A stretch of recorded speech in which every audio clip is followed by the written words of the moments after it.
শান্তি। আজ 23শে ডিসেম্বর 2023। প্রাতমুরলি ওম শান্তি বাপদাদা মধুবন। বাবা বলছেন, মিষ্টি বাচ্চারা, নিজের সারনেম সর্বদা স্মরণে রাখো। তোমরা হলে গডলি চিলড্রেন। তোমাদের হলো ঈশ্বরীয় কুল। তোমরা হলে দেবতাদের থেকেও উচ্চ। তোমাদের ম্যানার্স অত্যন্ত রয়্যাল হওয়া উচিত। প্রশ্ন: বাবা বাচ্চাদের নিজের সমান প্রেমের সাগর বানিয়েছেন, তার নিদর্শন কি? উত্তরে বাবা খুব মিষ্টি করে আমাদের সকল বাচ্চাদের বোঝাচ্ছেন। বাবা বলছেন, তোমরা বাচ্চারা বাবার সমান প্রেমময় হয়েছ, তাই তো তোমাদের স্মরণ চিহ্ন রূপে চিত্রকে সবাই ভালোবাসে, প্রেমময়ের দৃষ্টিতে দেখতে থাকে। লক্ষ্মী নারায়ণ হলো সদা হর্ষিত মুখ, রমণীয়। এখন তোমরা জানো যে বাবা আমাদের জ্ঞান যোগের দ্বারা অতি মধুর তৈরি করছেন। তোমাদের মুখ দিয়ে যেন সদা জ্ঞান রত্নই নির্গত হয়। গীত: তুমি প্রেমের সাগর। ওম শান্তি। এটা কার মহিমা গাওয়া হয় যে তুমি প্রেমের সাগর? এই মহিমা কোনো মানুষের উদ্দেশ্যে করা হয় না। বলাও হয় যে তুমি প্রেম, শান্তি ও পবিত্রতার সাগর। এখন তোমরা পবিত্র হয়েছ। এমন অনেকে আছে যারা বিবাহ করে না, অনেকে আছে যারা সন্ন্যাস না নিয়েও পবিত্র থাকে। গাওনও রয়েছে যে গৃহস্থ ব্যবহারে থেকেও জনকের মতো জ্ঞান, এর হৃষ্টিও আছে। তারা বলে যে আমাদের কেউ ব্রহ্ম জ্ঞান শোনাও। বাস্তবে বলা উচিত ব্রহ্মা জ্ঞান। পরমপিতা পরম আত্মা এসে ব্রহ্মার দ্বারা ব্রহ্মা কুমার কুমারীদের জ্ঞান প্রদান করেন। বাবা বলছেন, তোমরা জানো যে এই সময় আমাদের পদবি হলো ব্রহ্মা কুমার কুমারী। আমরা হলাম গডলি চিলড্রেন। এমন তো সবাই বলে যে আমরা হলাম ঈশ্বরীয় সন্তান, তাহলে অবশ্যই ভাই ভাই হবে। তখন আবার নিজেদের পিতা বলতে পারবে না। ফাদারহুড নয়, তখন তাকে বাদারহুড বলা হয়। এক তো তোমরা নিজেদের ব্রহ্মা কুমার কুমারী বলো, দ্বিতীয়ত তোমরা যাঁদের কুমার কুমারী তাঁদেরকে মাম্মা বাবা বলো। বাচ্চারা জানে আমরা হলাম শিব বাবার পৌত্র পৌত্রী, ব্রহ্মা কুমার কুমারী। ভারতেই অনেক শাস্ত্র, বেদ, পুরাণ ইত্যাদি তো সবাই পড়ে, কিন্তু সর্বশাস্ত্রের শিরোমণি হল শ্রীমদ্ ভগবদ্ গীতা। গীতার দ্বারাই সত্যযুগ স্থাপিত হয়। গীতার জ্ঞান দিয়েছেন জ্ঞান সাগর পরমাত্মা। এই সমস্ত জ্ঞান নদীরা জ্ঞান সাগর থেকেই বের হয়। গঙ্গার জল থেকে থোড়াই জ্ঞান পাওয়া যায় যে পবিত্র হবে। সদ্গতি অর্থাৎ পবিত্র হওয়া, এ তো হলোই তমপ্রধান পতিত দুনিয়া। যদি পবিত্র হয়ে যায় তখন কোথায় থাকবে? ফিরে তো যেতে পারবে না। নিয়ম নেই, সবাইকে পুনর্জন্ম নিয়ে তমপ্রধান হতেই হবে। বাবা হলেন জ্ঞানের সাগর। তোমরা প্র্যাকটিক্যাল রূপে এ কথা শুনছ। এই জ্ঞান কেউ কপি করতে পারবে না। যদিও এমনও অনেকে আছে যারা বলে যে আমরাও ওই জ্ঞান দিই, কিন্তু না, এখানে যারা জ্ঞান পায় তাদেরকে ব্রহ্মা কুমার কুমারী বলা হয়। আর কোনো এমন সংস্থা নেই যেখানে ব্রহ্মা কুমার কুমারী বলা হয়। যদি একরকম ড্রেসও পরে, কিন্তু বলবে কিভাবে যে আমরা হলাম ব্রহ্মার সন্তান? এনাকে আমি নাম দিয়েছি ব্রহ্মা, এনাকেই বসে বোঝাই। তোমাদেরও বলি যে তোমরা ব্রহ্মা কুমার কুমারীরা নিজেদের জন্মকে জানো না, আমি জানি। এখন এই সঙ্গম যুগেই শূদ্র আর শিখা বা টিকি একত্রিত রয়েছে। এদের দ্বারাই পুরানো দুনিয়া পরিবর্তিত হয়ে নূতন হয়। সত্যযুগ, ত্রেতা, দাপর, কলিযুগ, সৃষ্টি বৃদ্ধি পেতেই থাকে। এখন অন্তিম সময়, দুনিয়াকে পরিবর্তিত হয়ে নূতন হতে হবে। বাবা এসে ত্রিকালদর্শী বানান। তিনি হলেন প্রেমের সাগর, তাই অবশ্যই তিনি এরকমই প্রেমময় বানাবেন। লক্ষ্মীনারায়ণের চিত্র দেখো, সবাইকে কীরকম আকৃষ্ট করে। লক্ষ্মীনারায়ণের যত রমণীয় হর্ষিত মুখ চিত্র দেখবে, ততটা রাম সীতার দেখবে না। লক্ষ্মীনারায়ণকে দেখলেই মনের মধ্যে খুশি এসে যায়। রাধা কৃষ্ণের মন্দিরে গেলে এত খুশি অনুভূত হয় না। লক্ষ্মীনারায়ণের তো রাজ্য ভাগ্য রয়েছে। এখন এসব কথা তো দুনিয়ার মানুষ জানে না। তোমরা জানো যে বাবা আমাদের অতি মিষ্টি করে তৈরি করছেন। লক্ষ্মীনারায়ণকে জ্ঞানের সাগর বলা যাবে না। তারা এই জ্ঞান যোগের দ্বারা এরকম হয়েছেন। এখন তোমরাও হচ্ছ। মানুষ তো চায় যে দুনিয়া এক হয়ে যাক, এক রাজ্য হোক।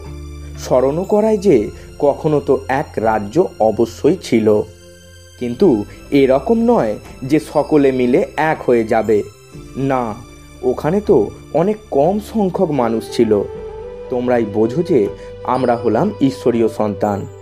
তারা বলে যে ঈশ্বর সর্বত্র বিরাজমান, কিন্তু আত্মার উদ্দেশ্যে বলা হয় যে আত্মা সর্বত্র বিরাজ করছে। আত্মা সর্বব্যাপী, সবার মধ্যেই আত্মা রয়েছে, কিন্তু এমন নয় যে সবার মধ্যেই পরমাত্মা রয়েছে। তাহলে প্রতিজ্ঞা করার কি প্রয়োজন? যদি আমাদের মধ্যেও পরমাত্মা থাকে, তাহলে কার প্রতিজ্ঞা করা হয়? আমরা যদি ভুল কর্ম করি তবে পরমাত্মা শাস্তি দেবেন। যদি পরমাত্মা সকলের মধ্যেই থাকে তবে প্রতিজ্ঞা ইত্যাদির কোনো কথাই হয় না। এখন তোমরা সাকার শরীরে রয়েছ। যেমন আত্মাকে এই স্থূল নয়ন দ্বারা দেখা যায় না, তাহলে পরম আত্মাকে কেমন করে দেখবে? শুধু অনুভব করে যে আমাদের মধ্যে আত্মা রয়েছে, বলে যে তারা পরম আত্মার সাক্ষাৎকার করতে চায়, কিন্তু যখন আত্মাকেই দেখতে পাওয়া যায় না, তখন পরমাত্মাকে কিভাবে দেখবে? আত্মাই পুণ্যাত্মা পাপ আত্মা হয়। বাবা বলছেন এই সময় রয়েছে পাপ আত্মারা। তোমরা অনেক পুণ্য করেছিলে, বাবার কাছে তন মন ধন সমর্পণ করেছিলে।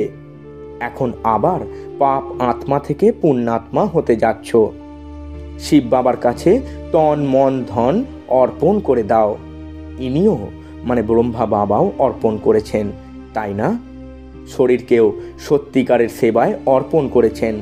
মাতাদের কাছে অর্পণ করে তাদের ট্রাস্টি বানিয়ে দিয়েছেন।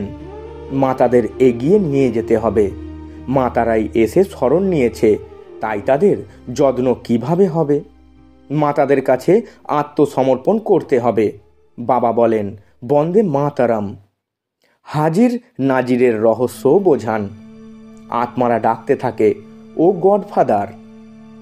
কোন পিতাকে ডাকে এ কথা বোঝে না। তোমরাই লক্ষ্মী নারায়ণ হও।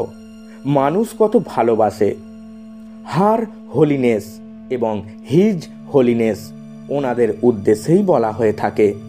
এখন তোমরা বলবে যে আমরা হলাম ঈশ্বরীয় কুলের। প্রথমে আসুরি কুলের ছিলাম। ব্রাহ্মণদের পদবেই হলো ঈশ্বরীয় সন্তান। বাপু গান্ধীজিও চেয়েছিলেন যে রাম রাজ্য হোক, কিন্তু ভারতে নূতন রাজ্য হোক। ওয়ার্ল্ড অলমাইটি অথরিটি গভর্নমেন্ট হোক, যা কিনা একমাত্র অসীম জগতের পিতাই বানাতে পারেন। বাবা বলেন যে আমি হলাম ওয়ার্ল্ড অলমাইটি অথরিটি। আমি হলাম উচ্চ থেকেও উচ্চতম নিরাকার। ব্রহ্মা বিষ্ণু শঙ্কর হলো আমারই রচনা। ভারত শিবালয় সম্পূর্ণ নির্বিকারী ছিল, এখন সম্পূর্ণ বিকারী হয়ে গেছে। তারা এও জানে না যে সম্পূর্ণ নির্বিকারী এখানে অর্থাৎ স্বর্গে হয়। তারা চায় যে এক বিশ্ব হোক, ওয়ান অলমাইটি অথরিটি রাজ্য হোক। তাই তো পরম আত্মা one almighty authority deity Lakshmi নারায়ণের রাজ্য স্থাপন করছেন। এছাড়া সকলেই বিনাশের সম্মুখে দাঁড়িয়ে আছে। এতটাই নেশা থাকা উচিত। এখান থেকে ঘরে ফিরেই মূর্ছিত হয়ে যায়। সঞ্জীবনী বুটির কাহিনীও আছে, তাই না? কিন্তু এ হলো জ্ঞানের বুটি, মন মোনাভবর। দেহ অভিমান আসার কারণে মায়ার থাপ্পড় লাগে। দেহি অভিমানী হলে থাপ্পড় খেতে হবে না। আমরা শিব বাবার উত্তরাধিকার প্রাপ্ত করি। ব্রহ্মারও এটি অন্তিম জন্ম। তিনিও উত্তরাধিকার নিচ্ছেন। দৈবী দুনিয়ার সার্বভৌম ক্ষমতা হলো তোমাদের গড ফাদারের থেকে পাওয়া জন্মসিদ্ধ অধিকার। তোমাদের বাচ্চাদের মধ্যে দিব্যতার ম্যানার্স থাকা উচিত। তোমরা ব্রাহ্মণরা হলে দেবতাদের থেকেও উচ্চ। তোমাদের বাণী অতি মধুর হওয়া উচিত। ভাষণ ইত্যাদিতেও বলতে হয়। এছাড়া ব্যর্থ কথায় যাওয়া উচিত নয়। মুখ দ্বারা যেন সর্বদা রত্ন নির্গত হয়। এই স্থূল নয়ন থাকার সত্ত্বেও তোমরা এর দ্বারা শুধু স্বর্গ আর মূল বতনকেই দেখো। আত্মা জ্ঞান নেত্র প্রাপ্ত করেছে। আত্মা অর্গ্যানস দ্বারা পড়ে। তোমরা জ্ঞানের তৃতীয় নেত্র পেয়েছ। যেমন আক্কেল দাঁত বের হয়, বাবা উত্তরাধিকার ব্রাহ্মণদের দেবেন, শুদ্ধদের থোড়াই দেবেন। তৃতীয় নেত্র আত্মাই পায়। জ্ঞান নেত্র ছাড়া আত্মা ঠিক ভুল বুঝতে পারে না। রাবণ সদা ভুল পথেই চালিত করবে, বাবা সঠিক পথে চালনা করেন। সর্বদাই পরস্পরের থেকে গুণ গ্রহণ করা উচিত। গুণের পরিবর্তে অবগুণ গ্রহণ করা উচিত নয়। দেখো, ডাক্তার নির্মলা আসেন, তার স্বভাব অত্যন্ত মিষ্টি, শান্তচিত্ত। কিভাবে কম কথা বলা যায় তা তার থেকে শেখা উচিত। অত্যন্ত সচেতন ও মিষ্টি বাচ্চা। শান্ত হয়ে বসে থাকারও রয়্যালটি চাই। এমনও নয় যে কিছু সময় স্মরণ করলে আর বাকি সারাদিনে ভুলে রইলে। এটাও অভ্যাস করতে হবে। বাবাকে স্মরণ করলে শক্তিশালী হওয়া যায়, আর বাবাও খুশি হন। এরকম অবস্থা প্রাপ্ত আত্মা যাকেই দেখবে তাকেই অতি শীঘ্র অশরীরী বানিয়ে দেবে। যখন অশরীরী হয়ে যায় তখন শান্ত হয়ে যায়। শুধু শান্তিতে বসে থাকাই কোনো সুখ নয়, সেটা হলো অল্পকালের সুখ। শান্ত হয়ে বসে থাকলে কর্ম করবে কিভাবে? যোগের দ্বারাই বিকর্ম বিনাশ হবে। সত্যিকারের সুখ শান্তি তো এখানে হতে পারে না। এখানকার সব কিছুই হলো অল্পকালের জন্য। আচ্ছা, মিষ্টি মিষ্টি হারানিধি বাচ্চাদের প্রতি মাতা পিতা বাপ দাদা স্মরণের স্নেহ সুমন আর সুপ্রভাত। আত্মাদের পিতা তার আত্মারূপী বাচ্চাদেরকে জানাচ্ছেন নমস্কার। আমরা আত্মারূপী বাচ্চারা আমাদের আত্মারূপী মাতা পিতা বাপ দাদাকে জানাই স্মরণের স্নেহ সুমন আর সুপ্রভাত এবং শত কোটি নমস্কার।